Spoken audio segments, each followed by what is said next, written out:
नमस्कार दोस्तों, स्वागत है आपका माय फाइनल एग्ज़ाम पर। और आज हम बीमा से संबंधित IC 38 के एग्ज़ाम पार्ट 1 जो अब नया चैप्टर हम शुरू कर रहे हैं, ग्राहक सेवा व शिकायत निवारण प्रणाली। इससे पहले मैंने दूसरा वीडियो इससे पहले अपलोड किया है, आप उसको भी जाकर देख सकते हैं।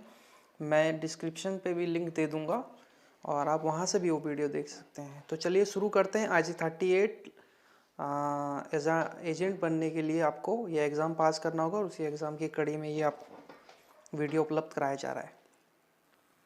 पहला क्वेश्चन है, ग्राहक के आजीवन मूल्य का क्या मतलब है। देखिए, क्वेश्चन को ठीक से आप पढ़ेंगे, हिंदी को समझने की कोशिश करेंगे, साथ ही साथ जब आप एग्ज़ाम देने जाएंगे वहाँ पे इंग्लिश वर्जन भी रहेगा, तो आप इंग्लिश वर्जन को भी पढ़ने की कोशिश कीजिएगा और समझिएगा। ग्राहक के आजीवन मूल्य का क्या मतलब है। तो आपके पास 4 ऑप्शन दिए गए हैं, आप चारों को पढ़ लें और राइट आंसर आप खुद देख सकते हैं कि राइट आंसर क्या होगा। आप चाहें तो पॉज करके भी देख सकते हैं और इसका जो फाइनल आंसर है वो मैं आपको बता देता हूं। तो इसका जो राइट आंसर है वह है आर्थिक लाभों का योग जो ग्राहक के साथ एक दीर्घकालीन संबंध बनाकर प्राप्त किया जा सकता है। तो याद रखेंगे, ग्राहक के आजीवन मूल्य का यही मतलब होता है कि आर्थिक लाभ का योग जो ग्राहक के साथ एक दीर्घकालीन संबंध बनाकर प्राप्त किया जाता है, उसे ही ग्राहक के आजीवन मूल्य का कहा जाता है। अगला क्वेश्चन है, इनमें से कौन नैतिक आचरण की विशेषता नहीं है।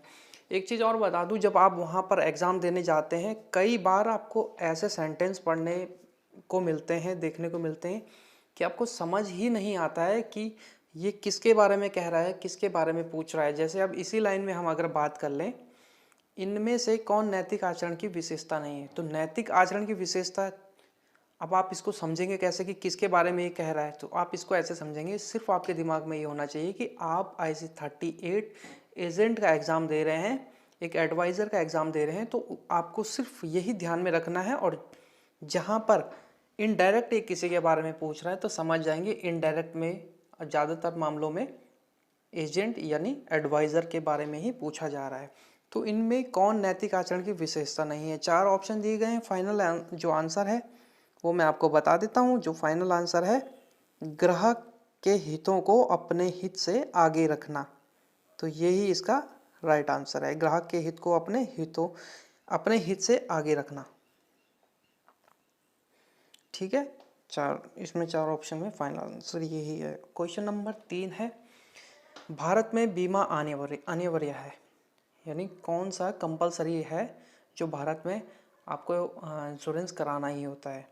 तो 4 ऑप्शन है, मोटर तृतीय पक्ष दायित्व है, मकानों के लिए अग्नि बीमा है, घरेलू यात्रा के लिए यात्रा बीमा है, या व्यक्तिगत दुर्घटना है। तो जो राइट आंसर होगा, आपको पता भी होगा कि भारत में थर्ड पार्टी इंश्योरेंस कंपलसरी यानी मोटर तृतीय पक्ष दायित्व ये आपको कराना होता ही है।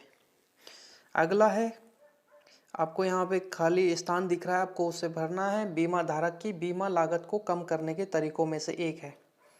तो बीमा लागत को कम करने के तरीकों में क्या है, 4 ऑप्शन दिए गए हैं, चारों में से राइट आंसर होगा कटौती। तो जो इसका राइट आंसर है वो है कटौती। कटौती बीमा धारक की बीमा लागत को कम करने के तरीकों में से एक है। ठीक है, आगे बढ़ते हैं। क्वेश्चन नंबर 5 है, बीमा पॉलिसी से संबंधित शिकायत उपभोक्ता कहाँ कर सकता है।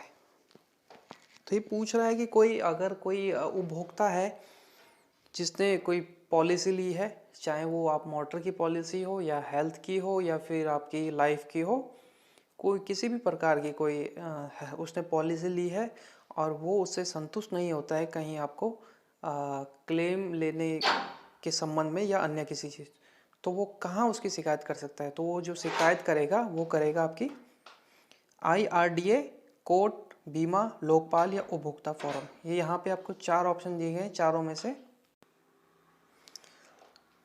तो आपके सामने 4 ऑप्शन है, मैंने आपको वैसे फाइनल आंसर आपका बता दिया है, लेकिन आप ये पढ़ लेंगे और दिमाग में बिठाएंगे कि उपभोक्ता IRDA में अपनी शिकायत कर सकता है, कोर्ट में शिकायत कर सकता है, बीमा लोकपाल में कर सकता है और उपभोक्ता फोरम में भी अपनी शिकायत को रख सकता है। लेकिन ये इसके स्टेप हैं कि सबसे पहले वो कहाँ जाएगा, वो मैं आपको आगे भी बताऊँगा। क्वेश्चन नंबर 6, जिला फोरम का अधिकार क्षेत्र ऐसी शिकायतों पर ध्यान देने का है जहां वस्तुओं का मूल्य और क्षतिपूर्ति का दावा रुपये तक रहता है। कुल मिलाकर आपको ये बताना है कि जिला फोरम में कितने लाख या कितने करोड़ की शिकायत को लेके जाया जा सकता है? आपके पास 4 ऑप्शन है, 20 लाख, 10 लाख, 50 लाख या सभी। तो जो राइट आंसर होगा कि आप जिला फोरम में 20 लाख तक की शिकायत को आप लेकर जा सकते हैं। चलिए क्वेश्चन नंबर 7, IGMS। एक चीज़ और बता दूं, ये क्वेश्चन मोस्टली रिपीट होता ही होता है, तो आपको इसको ध्यान से रखना है। IGMS शब्द का विस्तार रूप है। तो इसका जो विस्तार रूप है, आपको 4 ऑप्शन दिए गए होंगे, 4 ऑप्शन में से आपको राइट आंसर जो होगा वो चूज करना है। तो राइट आंसर है insurance general management system. Insurance general management system, ये इसका राइट आंसर है। लोकपाल के फैसले से सहमत ना होने पर ग्राहक कोर्ट जा सकता है, लेकिन बीमा कंपनी कोर्ट नहीं जा सकती है। देखिए ये एक अजीब सी बात है, और शायद आपने पहली बार ये सुनी और पढ़ी होगी कि ऐसा भी हमारे देश में कानून है कि जहां लोकपाल के फैसले से सहमत न होने पर कोई उपभोक्ता, चाहे उसका किसी भी तरीके का मामले का क्लेम हो, अगर लोकपाल से वो सहमत नहीं है उसके फैसले से, तो वो कोर्ट जा सकता है। लेकिन कोर्ट में कंपनी अपने उस केस के सिर्फ सुनवाई के लिए जा सकती है, वहाँ पे अपना पक्ष नहीं रख सकती है। और जो पक्ष रखेगी कोर्ट सिर्फ जो पीड़ित है उसका सुनेगी, उसी के बिहाफ पे पूरी जांच पड़ताल के बाद ही अपना फैसला देती है। तो आपको इसका आंसर क्या बताना है? लोकपाल के फैसले से सहमत न होने पर ग्राहक कोर्ट जा सकता है, लेकिन बीमा कंपनी कोर्ट नहीं जा सकती है। तो सत्य सत्य का है ये, तो इसका ही है सत्य।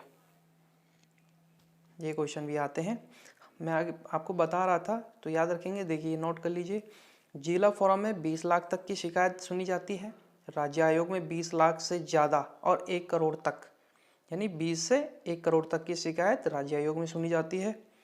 राष्ट्रीय आयोग 1 करोड़ से अधिक मूल्य के बीमे पर शिकायत का फैसला देते हैं।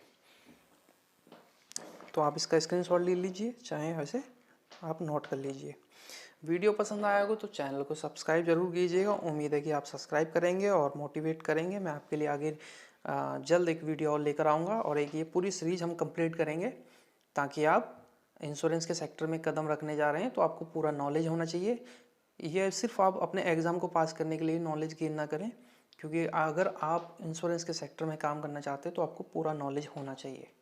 धन्यवाद।